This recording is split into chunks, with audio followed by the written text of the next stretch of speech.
The Great Hall of the Galactic Council buzzed with nervous energy. Representatives from 47 different species sat in their assigned seats, their various forms creating a colorful mixture of scales, fur, feathers, and stranger things. The emergency meeting had been called suddenly, and everyone wanted to know why. Ambassador Kale of the Altari Federation stood at the center podium. His blue skin looked pale today, and his usually calm demeanor seemed shaken. The Altari were known throughout the galaxy as peaceful explorers, always eager to make new friends among the stars.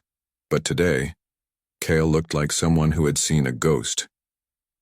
"Fellow beings of the Council," Kyle began, his voice carrying clearly through the translation devices, "I come before you today with urgent news. Our exploration fleet has discovered a new species on the outer rim of the galaxy. They call themselves humans, and their world is named Earth." A murmur ran through the assembly. New species were always exciting news. The galaxy was vast, and finding intelligent life was still a rare and wonderful event. Most representatives leaned forward with interest. General Vex of the Draconis Empire stood up from his seat. The massive reptilian warrior was nearly twice the height of most other beings in the room. His red scales gleamed under the chamber lights, and his yellow eyes fixed on Kale with predatory interest. "New species mean new territories," Vex said, his voice a deep rumble. "New resources, new worlds to bring into the Empire. This is good news indeed." Several other representatives nodded. The Draconis Empire controlled 50 star systems and was always looking to expand. Their military might was unmatched in the known galaxy, and they had never lost a war. But Kale shook his head violently. "No, General, you do not understand. These humans, they are different. They are dangerous in ways we have never encountered before." Laughter erupted from the Draconis section. General Vex's officers found the idea amusing. The Altari were known for being cautious, but this seemed extreme even for them. "Dangerous?" Vex asked, still chuckling. "Ambassador, with respect, your people see danger in their own shadows. What could one primitive species possibly do to threaten the mighty Draconis Empire?" Kale's hands trembled as he activated the holographic display above the podium. Images of a blue and green world appeared, showing continents and oceans that looked surprisingly similar to many other inhabited worlds. "Let me tell you what we found," Kale said quietly. "Earth is a beautiful world, rich in resources and perfect for life. When our ships first approached, we expected to find a peaceful civilization, perhaps in its early stages of development. The display changed to show images of human cities. Tall buildings reached toward the sky, vehicles moved along paved roads, and millions of lights twinkled in the darkness. They have achieved basic spaceflight," Kale continued. "They have small colonies on their moon and nearby planets. By all appearances, they seemed like any other developing species, so we made contact using standard peaceful protocols." The assembled representatives watched with interest. First contact procedures were well established. The Altari were experts at it, having successfully introduced dozens of species to galactic civilization. "What happened next changed everything we thought we knew about warfare," Kale said, his voice dropping to almost a whisper.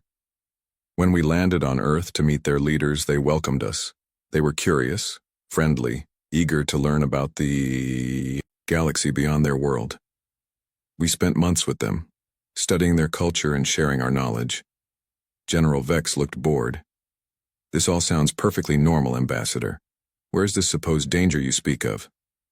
Kyle's eyes met the general's, and there was something in that gaze that made even the mighty Draconis warrior pause.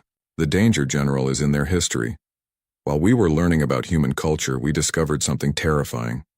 These beings have never known true peace. For their entire recorded history, they have been at war. Many species have violent pasts," interrupted Commander Zira of the hegemony. "We all evolved from predators.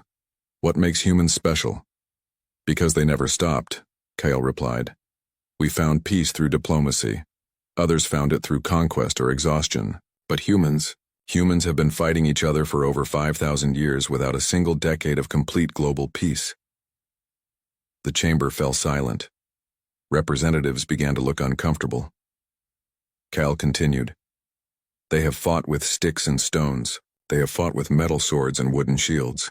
They have fought with gunpowder weapons and mechanical devices. They have even fought with weapons that can split atoms and destroy entire cities in seconds. The holographic display changed to show images from human history. Ancient battles with thousands of warriors clashing with bronze weapons. Medieval knights in armor charging across fields. Modern soldiers with advanced rifles fighting in trenches. And finally, the mushroom clouds of nuclear explosions. They have weaponized everything, Kale said, his voice filled with a mixture of awe and horror. Their music, their art, their very words can be turned into weapons. They have created poisons that can kill millions, diseases that can wipe out entire populations, and bombs that can crack the surface of planets. General Vex leaned forward, suddenly more interested. Impressive weapons for primitives, but weapons can be countered. Numbers can overwhelm any defense.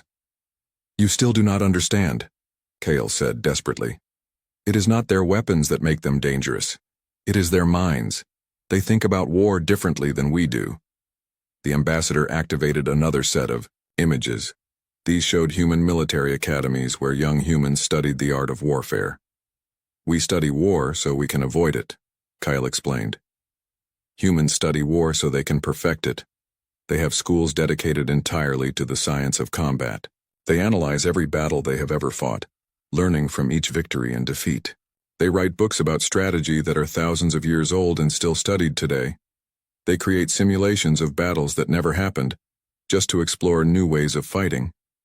They turn warfare into mathematics, calculating exactly how to achieve maximum destruction with minimum resources.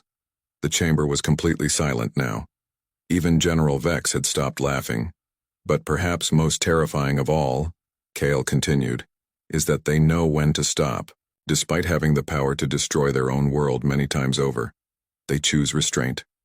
They are not mindless killers or savage beasts. They are intelligent, calculating warriors who understand the true cost of war better than anyone else in the galaxy. Kale looked directly at General Vex. When our cultural exchange was complete, I asked their military leaders what would happen if someone attacked Earth. Do you know what they told me? The general said nothing, waiting. They said they would not just defend themselves. They would hunt down every ship, every base, every world that belonged to their attackers. They would dismantle their enemy's entire civilization, piece by piece, until nothing remained but ashes and regret. Kyle's voice grew urgent. And then, General, they smiled. The warning hung in the air like a physical presence, chilling every being in the Great Hall. 3 days after Ambassador Kale's warning, the Draconis Empire held its war council. The massive chamber deep within their homeworld was carved from black stone, with red crystals providing harsh lighting that cast sharp shadows on the walls. Around a circular table sat the Empire's most powerful military leaders. Emperor Thrax dominated the room from his throne-like chair. The ancient ruler was the largest Draconis anyone had ever seen, his dark red scales bearing the scars of 100 battles. His yellow eyes burned with ambition as he studied the holographic star map floating above the table. So, Thrax rumbled, his voice like grinding stone, the Altari fear these humans. They speak of danger and destruction. He laughed, a sound like breaking rocks. The same Altari who surrender at the first sign of conflict. The same weaklings who beg for peace when we take their worlds. General Vex stood at attention beside the table. My Emperor, I witnessed Kale's presentation myself. The ambassador seemed genuinely frightened. Perhaps we should investigate further before taking action. Investigate? Thrax's eyes narrowed dangerously. Are you suggesting the mighty Draconis Empire should cower before rumors and ghost stories? Of course not, my lord, Vex said quickly. But the Altari are excellent scouts. Their information is usually accurate. Their information about military strength is worthless, Admiral Rax interrupted from across the table. The naval commander was younger than most others present, but his record was perfect. He had conquered 12 star systems for the Empire without losing a single major battle. Look at the facts, Rax continued, activating his own holographic display. This human homeworld, Earth, sits alone on the outer rim. They have barely achieved faster-than-light travel, Our intelligence shows they have small mining operations on nearby asteroids and a tiny research station on their moon. The display showed images captured by long-range Draconis spy probes. Human spacecraft looked primitive compared to Empire vessels. Their largest ships were clearly designed for cargo transport, not warfare. Their technology is at least 200 years behind ours, Rax explained. They use chemical rockets for most of their space travel. Their weapons appear to be based on projectile systems rather than energy weapons. They do not even have proper shield technology. Emperor Thrax leaned forward with interest. What about their planetary defenses? Minimal, Rax replied confidently. A few orbital platforms around Earth itself, but nothing that could stop a proper invasion fleet. Their military appears to be focused on ground-based forces, not space combat. Commander Drex, leader of the Empire's ground forces, snorted with amusement. Ground forces? How primitive. Do they still fight with swords and spears? Projectile weapons mostly, Rax answered. Chemical explosives. Very basic compared to our plasma cannons and energy shields. Their soldiers wear simple armor that would not stop even our weakest weapons. The War Council continued for hours, analyzing every piece of intelligence about humanity. The more they learned, the more confident they became. Humans seemed to be exactly what they appeared, a young species taking its first steps into the galaxy. What about their population? Asked General Zek, the Empire's strategic planner. Approximately 8 billion on their homeworld, Rax responded. Perhaps another million scattered among their small colonies. A decent population for slave labor after conquest. Thrax smiled, showing rows of sharp teeth. And their resources? Abundant, Rax said eagerly. Earth is rich in metals, water, and organic compounds. The system contains several gas giants, perfect for fuel extraction, and the asteroid belt holds enough rare minerals to supply our shipyards for decades. The Emperor stood slowly, his massive form casting shadows across the chamber. Tell me, Admiral, how long would it take to conquer this human system? Rax did not hesitate. With a proper fleet, my lord? 2 weeks, perhaps 3 if they hide, among their asteroids. But they have nowhere to run, no allies to call for help, no technology that can threaten our ships. And what size fleet would you need? 300 ships should be more than sufficient, my Emperor. Capital ships for orbital bombardment, carriers for fighter support, and troop transports for ground occupation.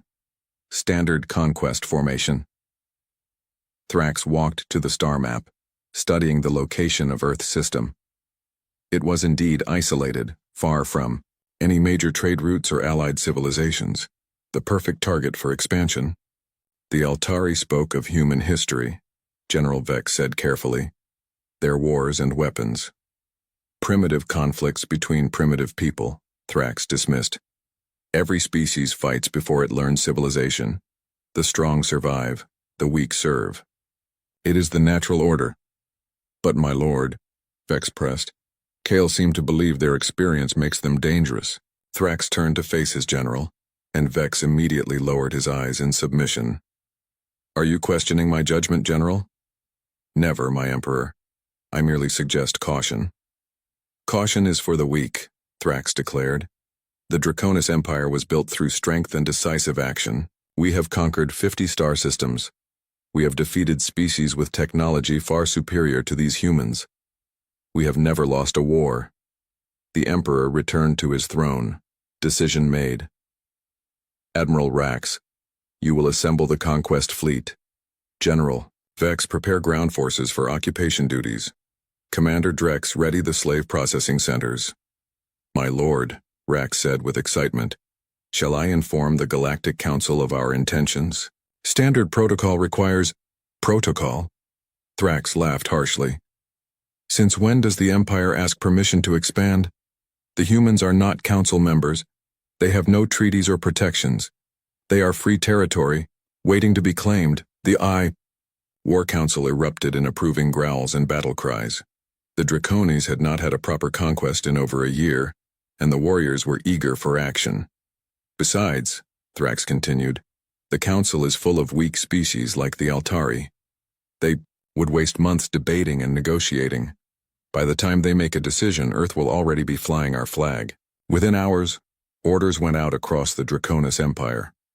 Shipyards worked overtime to prepare vessels for war. Weapons were loaded, troops were briefed, and supply chains were organized. The machinery of conquest began to turn. Admiral Rax stood on the bridge of his flagship, the massive dreadnought Empire's Wrath. Through the viewport he could see the assembled fleet, 300 ships of various sizes, from nimble fighters to planet-killing battleships. It was enough firepower to reduce worlds to ash. "Admiral," his communications officer reported, "the fleet is ready for departure." "Excellent," Rax replied. "Set course for the Sol system, maximum speed." As the Draconis warfleet engaged there, faster-than-light drives and disappeared into hyperspace, heading toward Earth, none of them noticed the small Altari scout ship that had been monitoring their preparations. Ambassador Kale watched the departure with growing dread.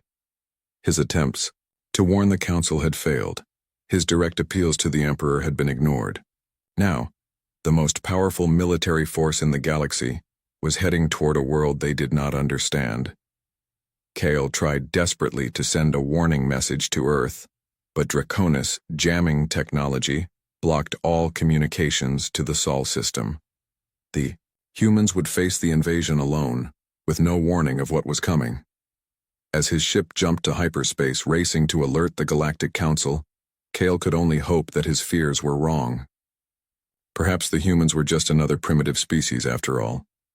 Perhaps the Draconis would achieve another easy victory. But deep in his heart, the ambassador knew better. The galaxy was about to learn why humans smiled when they talked about war. The Draconis warfleet dropped out of hyperspace at the edge of Earth's solar system like a cloud of metal death. 300 ships of various sizes spread across the darkness, their hulls gleaming with weapon ports and armor plating.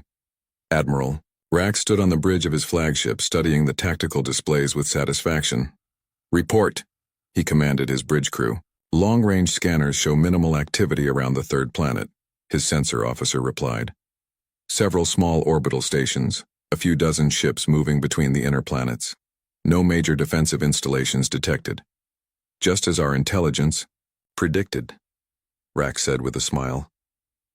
"These humans are even more primitive than expected. Signal the fleet to assume attack formation." The massive Draconis ships began moving into their standard conquest pattern. Heavy battleships formed the front line, their plasma cannons charging for planetary bombardment. Carrier vessels released swarms of fighter craft that buzzed around the larger ships like angry insects. Troop transports hung back, waiting for the initial bombardment to clear any resistance.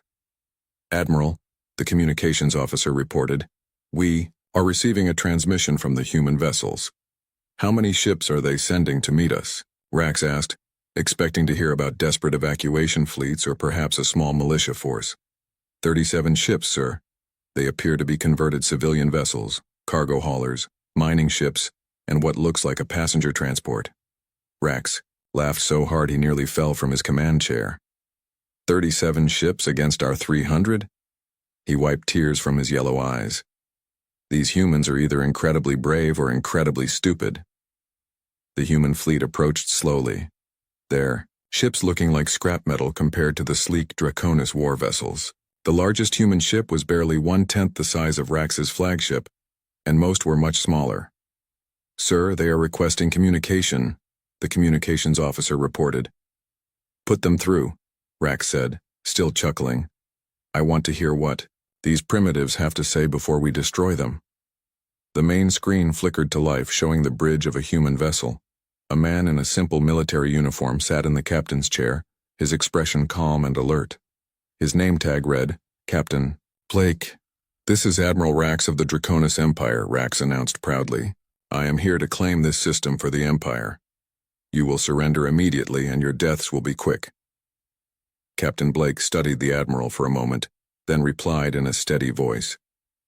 "This is Captain Blake of the Earth Defense Force. You have entered our territory without permission and with obvious hostile intent. You have exactly 10 minutes to leave our system, or we will be forced to defend ourselves." The Draconis bridge crew erupted in laughter. Even Rax's most serious officers found the humans' words amusing. "Defend yourselves?" Rax asked, still smiling. Captain, I have 300 warships. You have 37 cargo vessels. Do you understand mathematics? Blake's expression did not change. Admiral, we tried peace once. It didn't work out very well for the people who broke it. You now have 9 minutes and 30 seconds. You dare threaten the Draconis Empire? Rax's amusement turned to anger. I will enjoy watching your primitive world burn. 8 minutes, Blake replied calmly and cut the communication. Rax turned to his weapons officer. Target their flagship. One shot from our main cannon should be enough to show them the futility of resistance. Firing main plasma cannon, the weapons officer reported. A brilliant beam of energy lanced out from the Draconis flagship, capable of melting through the armor of any known ship. It struck Blake's vessel directly in the center. The human ship's hull glowed white-hot for a moment, then something impossible happened. Instead of exploding or melting, the ship absorbed the energy and continued moving forward as if nothing had occurred. What? Rax stared at his tactical display in confusion. How is their ship still intact? Unknown, sir, his weapons officer replied, panic creeping into his voice. The energy signature shows a direct hit, but there is no damage visible. Fire again, all forward batteries. Multiple energy beams struck the human fleet, but the results were the same. The ship seemed to shrug off weapons that could destroy cities. Sir, the sensor officer called out urgently, the human ships are accelerating. They are moving into attack formation. Rax watched in disbelief as the small human fleet spread out and began approaching his massive armada. Their movement patterns were unlike anything he had ever seen, seemingly random but somehow perfectly coordinated. All ships open fire, Rax commanded. Destroy them. The Draconis fleet unleashed everything they had. Plasma cannons, energy torpedoes, and particle beams filled space with deadly light, but the human ships danced between the attacks like they knew exactly where each shot would go. Then the humans fired back. What came from their ships were not energy weapons or advanced missiles. They were simple chunks of metal, accelerated to incredible speeds. But when these primitive projectiles hit Draconis vessels, they punched through shields and armor like they were made of paper. Impossible! Rax shouted as he watched 3 of his battleships torn apart by what appeared to be glorified bullets. How are they penetrating our shields? Sir, his science officer replied with terror in his voice. Those projectiles are moving at significant fractions of light speed. At those velocities, mass becomes irrelevant. They are hitting us with the force of small stars.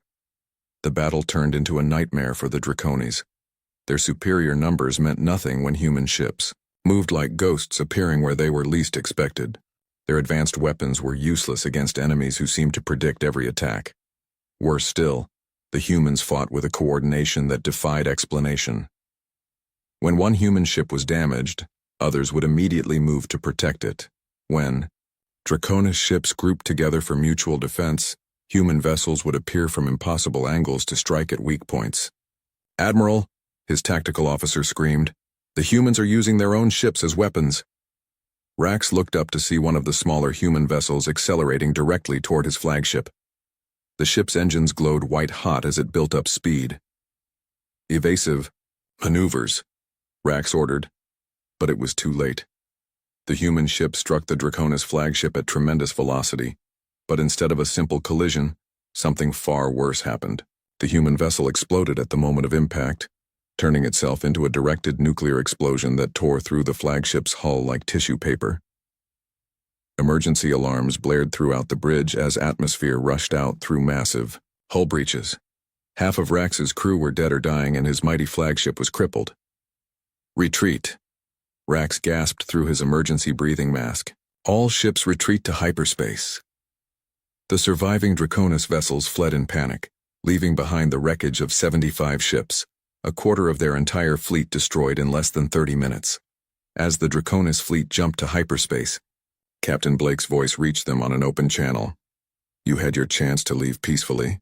Tell your Emperor that if he wants Earth, he'll have to come and take it himself. We'll be waiting. In the silence of space, the human fleet regrouped around their damaged vessels, already beginning repairs. They had fought the most powerful military force in the galaxy and won decisively, The war had begun, and the Draconis Empire had just learned their first lesson about underestimating humans. Admiral Rax returned to the Draconis homeworld in shame. His once mighty flagship limped into port with massive hull breaches and half its crew dead. The sight of the defeated fleet shocked the entire empire. Never before had Draconis forces suffered such devastating losses. Emperor Thrax received the admiral in the throne room, his yellow eyes burning with rage. The massive ruler's claws scraped against his stone throne as he listened to the battle report. 75 ships destroyed, Thrax repeated slowly, his voice like grinding metal. A quarter of our invasion fleet, defeated by 37 primitive vessels. My emperor, Rax said, kneeling before the throne, these humans fight unlike any enemy we have faced. Their weapons are crude but effective. Their tactics are unpredictable. They seem to know exactly what we will do before we do it. Excuses, Thrax roared, standing to his full towering height. The Draconis Empire does not lose battles to primitives. You will return with the full battle fleet. Every ship we have, crush these humans completely. Within days, the Empire mobilized its entire military force. 800 warships gathered in space above the Draconis homeworld, the largest fleet ever assembled. General Vex commanded the ground forces while Admiral Rax led the space battle. Groups, they would not underestimate the humans again. This time we take no chances, Thrax declared at the final war council. Bombard every human world from orbit. Turn their planets to glass, leave nothing alive. The massive armada jumped to hyperspace, heading for Earth with enough firepower to destroy entire star systems. But this time, the humans were ready. Earth's defense force had grown during the month between battles. The 37 ships that fought the first engagement had become over 200 vessels. More importantly, these were no longer converted civilian craft. They were purpose-built warships designed specifically to kill Draconis. Captain Blake stood on the bridge of the new flagship, Humanity's Resolve. The vessel looked nothing like the cargo hauler he had commanded in the first battle. This ship was sleek, deadly, and covered in weapon systems that the Draconis had never seen before. Sir, his communications officer reported, long-range sensors detect the Draconis fleet. 800 ships, all military class. 800, Blake mused. They're serious this time. Signal the fleet to assume defensive positions around Earth and activate the orbital platforms. What the Draconis scouts had missed during their reconnaissance were the massive weapon platforms humanity had built in Earth's shadow. Disguised as asteroids and space debris, these installations contained humanity's most devastating weapons. When the Draconis fleet arrived, they found not 37 ships, but a coordinated defense network that spanned the entire solar system. Human vessels moved in perfect formation while hidden platforms powered up weapons that glowed with dangerous energy. All ships attack, Admiral Rax commanded, determined not to repeat his previous failure. Overwhelm them with numbers. The Draconis fleet charged forward like an avalanche of metal and fire, but as they entered the inner solar system, they discovered that the humans had learned from the first battle too. The space around Earth erupted in explosions as hidden mines detonated against Draconis hulls. These were not random explosions. Each blast was precisely timed and positioned to cause maximum damage. The humans had turned the vacuum of space itself into a weapon. Impossible, Rax shouted as he watched dozens of his ships torn apart by traps he never saw coming. How did they mine an entire star system in 1 month? His science officer studied the tactical displays with growing horror. Admiral, these are not simple mines. Each explosion is coordinated with the others. The humans have calculated the exact blast patterns needed to destroy our formations. The human fleet attacked while the Draconis were still reeling from the minefield. But this time, the humans did not rely on converted cargo ships and desperate tactics. They fought with military precision that made the Draconis look like amateurs. Human vessels moved in groups of 3, each group covering the other's weaknesses. When Draconis ships tried to surround them, the humans would scatter and regroup instantly. When the aliens attempted to retreat, human ships would appear behind them as if they had predicted the movement. How are they everywhere at once? General, Vex demanded from his command ship. It is as if they know our battle plans before we make them. The truth was even more disturbing.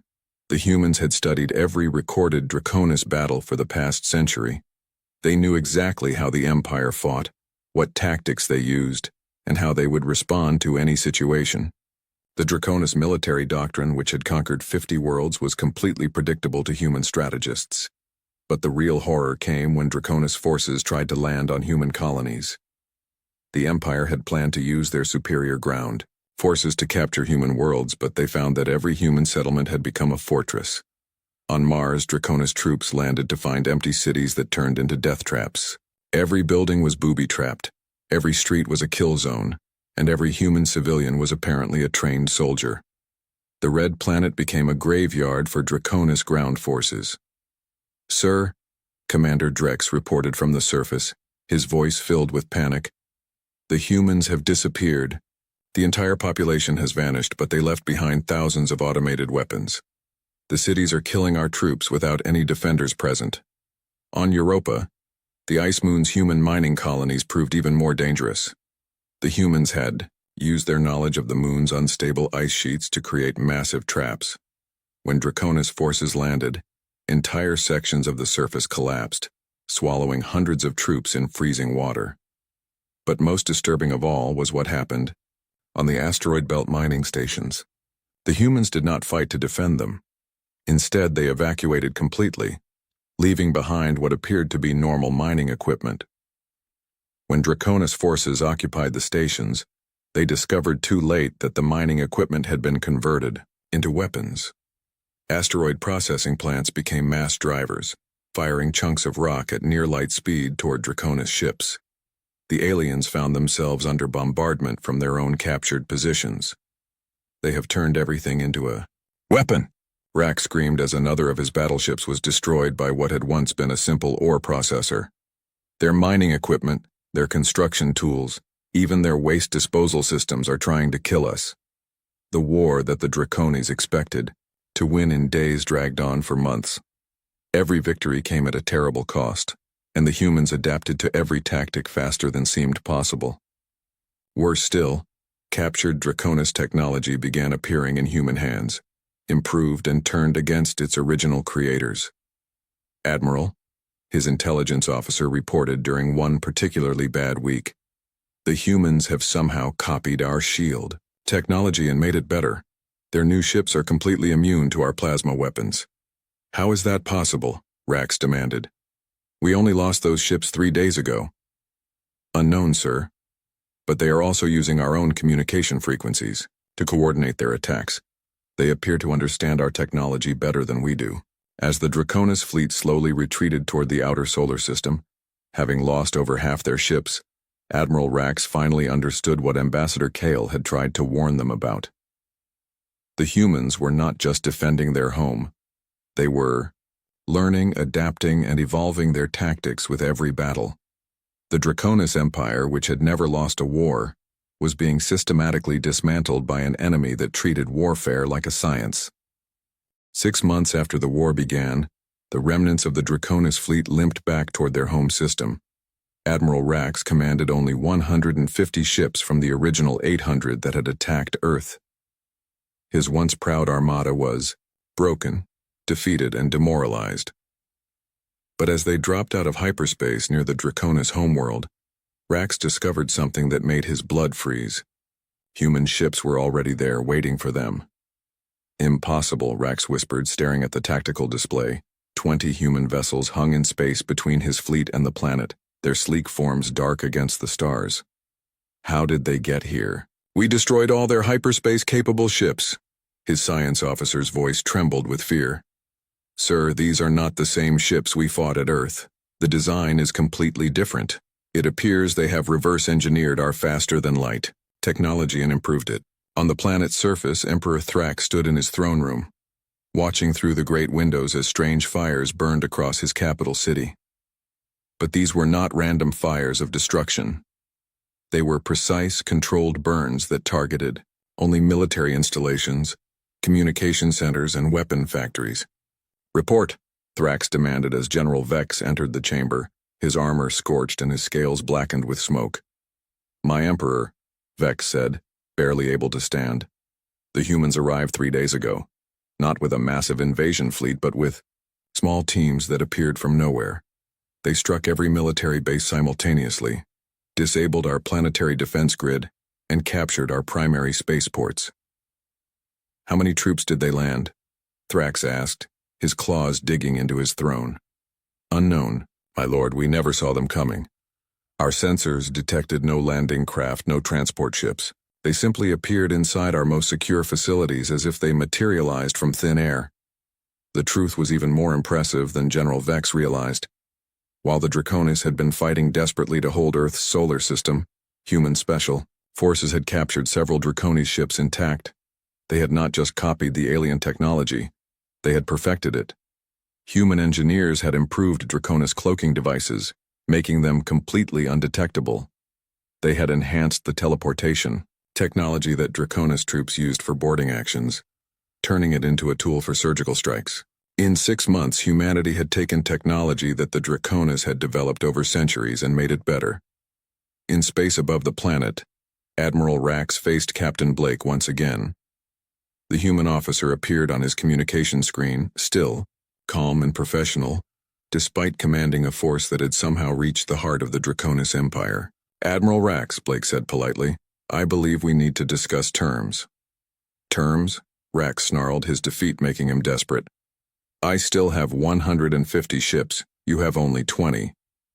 Admiral, Blake replied patiently, look at your tactical display more carefully. Rax glanced at his screens and felt his heart stop. The 20 human ships he could see were surrounded by empty space that somehow registered as solid objects on his sensors. Dozens of cloaked vessels hung invisible around his fleet, their weapons already locked onto Draconis targets. We could destroy your remaining ships right now, Blake continued, but that would serve no purpose. The war is over, Admiral. The question is what happens next. On the planet below, Emperor Thrax faced his own impossible situation. Human soldiers had occupied every major city on the Draconis homeworld, but they had done so without killing a single civilian. Military targets were destroyed with surgical precision, but hospitals, schools, and residential areas remained untouched. They could have killed everyone, General Vex reported in amazement. Their weapons are powerful enough to crack our planet's crust. Instead, they disabled our military and left the population unharmed. I do not understand their strategy. Thrax understood perfectly, and it terrified him more than any threat of destruction. The humans were not conquerors seeking to enslave or destroy their enemies. They were demonstrating something far more dangerous, the power to completely control their opponent's fate. The communication system in the throne room activated, and Emperor Thrax found himself face to face with a human general. The man was older than Captain Blake, with gray hair and tired eyes that had seen too much war. Emperor Thrax, the human said, I am General Adams of the Earth Defense Command. We need to talk. You dare address the Emperor of the Draconis Empire as an equal, Thrax roared, his pride making him defiant even in defeat. No, Adams replied calmly. I address you as the former emperor of a former empire. Your military is destroyed, your fleet is captured, and your worlds are under our control. But we are not here to gloat or to rule over you. Thrax leaned forward, confused despite his anger. Then why are you here? To offer you something your empire never offered its enemies, Adams said. A chance to surrender with dignity, a chance to rebuild, a chance to learn from your mistakes. The human general activated a holographic display showing star maps of Draconis space. Red marks indicated worlds that had been captured or controlled, but surprisingly most of the Empire's territory remained under alien control. We have taken your military capability, Adams explained, but we have no interest in ruling your people. You will withdraw from all conquered worlds and return them to their original inhabitants. You will dismantle your war machine and focus on peaceful development, and you will accept human observers to ensure you keep these agreements. And if we refuse? Thrax asked, though he already knew the answer. Then we will do what you planned, to do to Earth, Adams replied simply. But I do not think that will be necessary. Your people are not evil, Emperor. They are simply following leaders who chose conquest over cooperation. Over the following weeks, the galaxy watched in amazement as the Draconis Empire formally surrendered to humanity. The peace treaty that followed was unlike anything in galactic history. Instead of demanding tribute or territory, the humans insisted on education and reform. Human teachers arrived on Draconis worlds to share knowledge of science, medicine, and engineering. Human doctors provided medical care to wounded Draconis soldiers. Human engineers helped rebuild the infrastructure that had been damaged during the war. Ambassador Kale of the Altari Federation met with General Adams on a neutral space station where the Galactic Council was holding emergency sessions. The other species watched the humans with a mixture of awe and terror. "Your people could have destroyed the Draconis completely," Kale observed. "Why show mercy to those who would have shown you none?" Adams looked out at the stars through the station's viewport, his expression thoughtful. "Because we learned something a long time ago, Ambassador.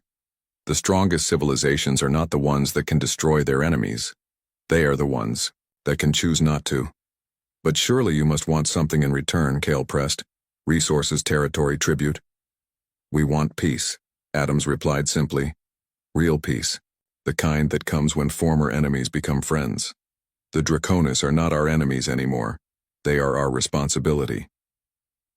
The Galactic Council formally recognized humanity as a major power, not through conquest, but through their demonstration of strength tempered by wisdom. Human ships began patrolling former Draconis space, not as occupiers, but as protectors, ensuring that the cycle of conquest and revenge would finally end. In his final report to the Council, Ambassador Kale wrote, "The humans have taught us that true power lies not in the ability to destroy, but in the wisdom to know when destruction is unnecessary. They have turned their greatest strength, their understanding of war, into their greatest gift, the knowledge of how to build lasting peace. The galaxy had learned why you should never attack humans. Not because they were the strongest, but because they understood conflict better than anyone else, and they had chosen to use that knowledge to protect rather than conquer."